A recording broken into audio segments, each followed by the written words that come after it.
In the heart of the civil rights movement, a powerful truth emerged: injustice anywhere is a threat to justice everywhere.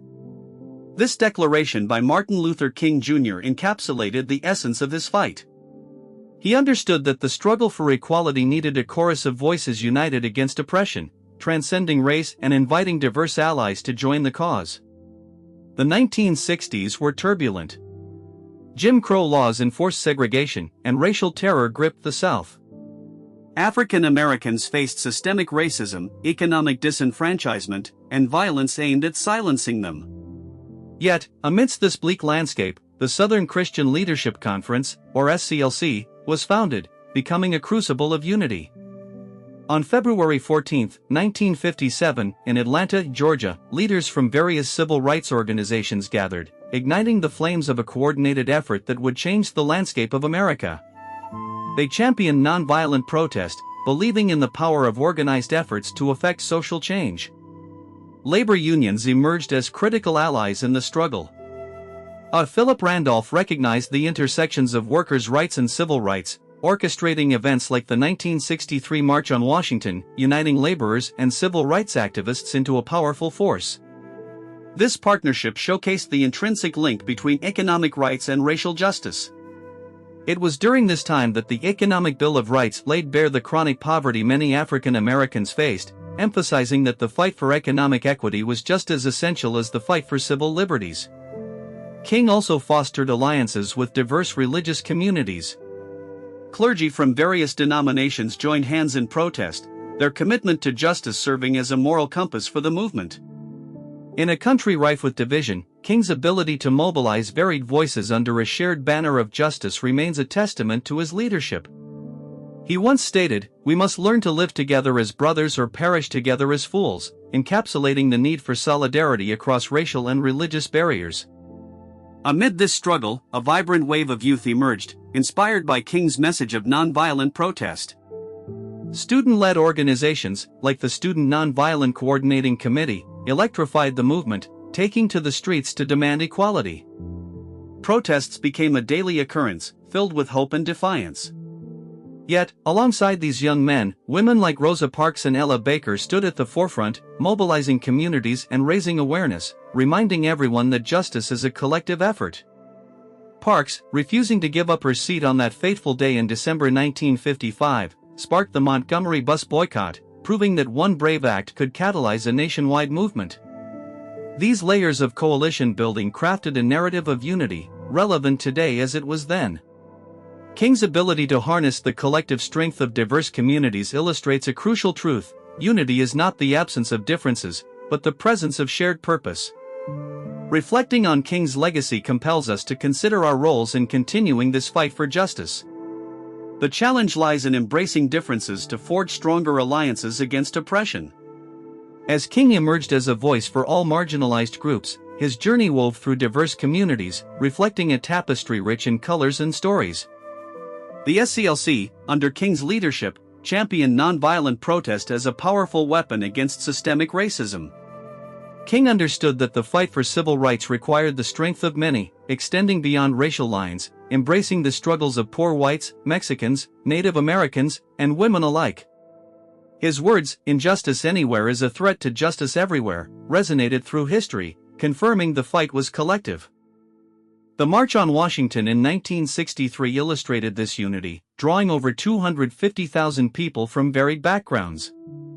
On August 28, 1963, the sun rose over a nation fraught with tension, yet also brimming with hope. As King stood before the Lincoln Memorial, his iconic "I Have a Dream" speech transcended mere words, expressing not only the aspirations of African Americans but echoing the dreams of many yearning for justice. The threads of diversity were stitched together into a single fabric of hope, weaving together the melodies of struggle and resilience. King's partnership with labor leaders like Randolph highlighted the intersection of economic justice and civil rights. They recognized that the struggle for jobs was inseparable from the fight for racial equality. On that historic day in August, the air was thick with expectation and hope as people gathered in the Capitol. They came from all corners of the nation, some traveling hundreds of miles, driven by a shared dream. From college students to elderly veterans, each individual carried banners proclaiming their visions of freedom, and together, they filled the National Mall with their unwavering resolve. As King approached the microphone, he beheld a vast sea of faces, young and old, black and white, each carrying their hopes and burdens. He recalled the struggles faced not just by African Americans but by all who had ever been denied basic rights. This moment was not merely a culmination of his efforts but a symphony of collective sorrow and aspiration. He had spent countless nights wrestling with the weight of his mission, and now, amid the throngs, he felt the potent energy of a movement that was more than himself. In this moment, the spirit of those who came before him flowed through his words. He had witnessed the lynchings, the humiliations, and the weary resolve of those who longed for dignity. The women's movement found a powerful ally in King, who understood the unique challenges faced by women, particularly women of color. Figures like Ella Baker, who deftly organized grassroots campaigns, and Fannie Lou Hamer, whose unyielding spirit challenged the status quo, ensured that their narratives were included in the discourse, advocating for grassroots activism and centering community voices. Baker's wisdom rang true: give light and people will find the way. During this time, the feminist movement intertwined with the civil rights struggle, highlighting the necessity of including voices often marginalized within marginalized groups. King publicly acknowledged the significance of women's contributions, stating, "The Negro woman is the backbone of the Negro community." His reverence for women like Rosa Parks, Baker, and Hamer illuminated the essential role they played in the ongoing fight. Despite tensions between different factions, King stood firm, believing real change arose from a collective vision rooted in love and understanding. As the movement gained momentum, the brutal realities of segregation and violence deepened alliances forged in the struggle. The fire hoses unleashed on peaceful protesters in Birmingham, Alabama, and the violent reprisals faced by demonstrators echoed their plight around the world. King's ability to articulate a shared pain and aspiration strengthened these coalitions, reminding us that the fight for social justice is universal. In the summer of 1963, as King stood on the steps of the Lincoln Memorial, he faced a sea of determined faces. Delivering his "I Have a Dream" speech, he united diverse communities under a common goal. His words transcended race, appealing to humanity and transforming individuals into part of a larger whole, a united front against injustice.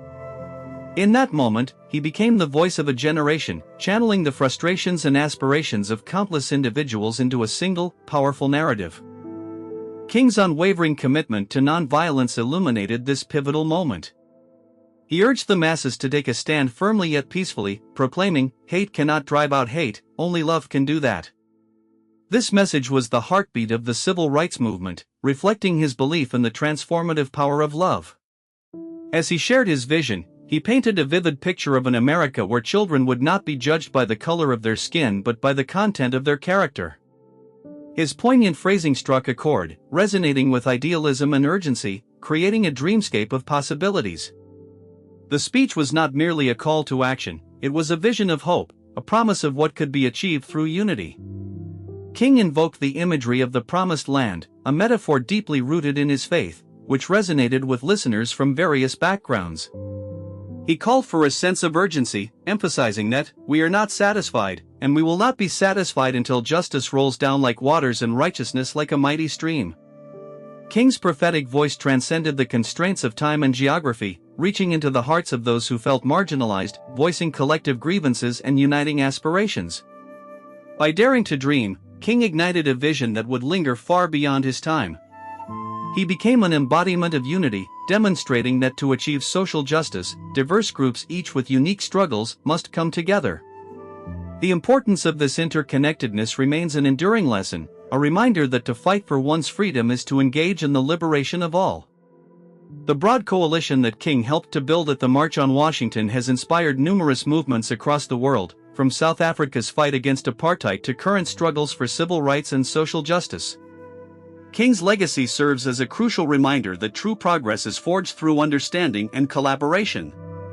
His ability to unite diverse voices echoes through today's movements for justice, inviting us to participate in the ongoing fight for a more just world. As we consider how far we have come, we must confront how far we have yet to go, recognizing that King's dream is not fully realized and is a responsibility we all share. Reflecting on King's life and lessons of unity compels us to embrace collaboration and empathy in our daily lives. Amidst the complex societal issues we face, echoes of King's call for understanding resound. The ongoing work beckons us to answer the call for justice. The time is now. The legacy is ours to carry forward.